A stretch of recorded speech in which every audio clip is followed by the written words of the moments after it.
Let's talk about living with persistent pain. Let's talk about one of the strategies that I use.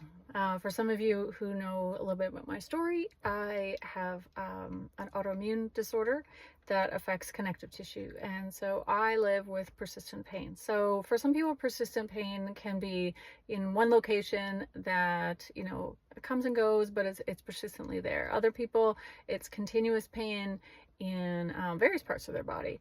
So let's talk about one of the strategies that I like to use to deal with persistent pain that is not proportionate to the activity that you're doing. Let's say pain where the body experiences the world around it as if it's damaged. So, everyday life becomes work and that kind of thing. So sometimes people living with persistent pain, it's useful to employ strategies.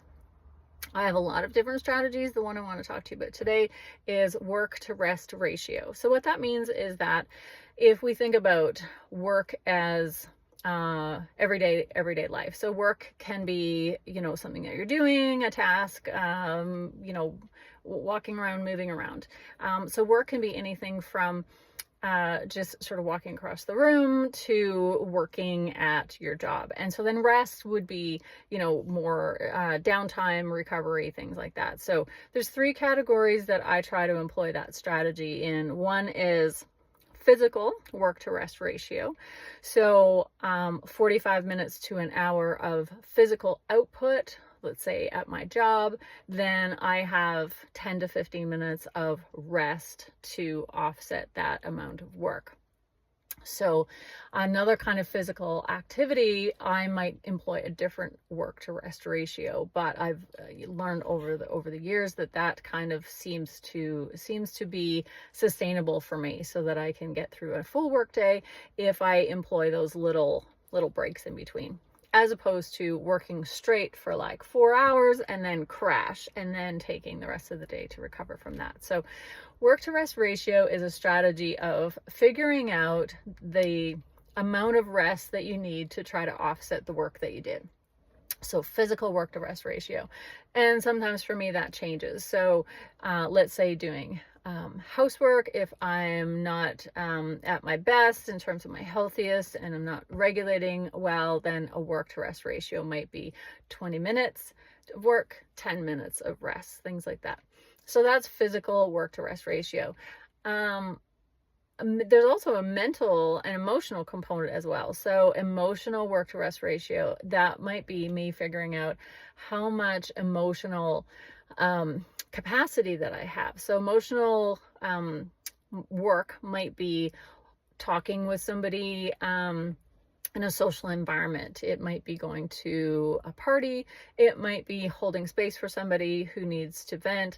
It basically emotional output, positive or negative, but just recognizing that costs you something as well. That will be part of your work to rest ratio. How much output can you perform, or how much can you ask of your system before you need to recover from that?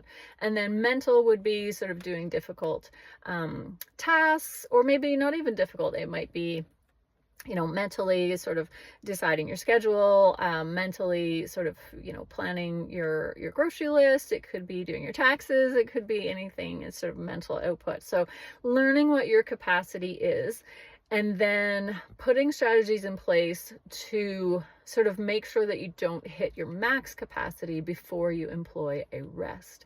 So that proactive work to rest ratio. Now, I will say, and this is probably another topic, but that it is a moving target. It's a moving target because sometimes I can put my work to rest ratio in place and then it didn't work that day.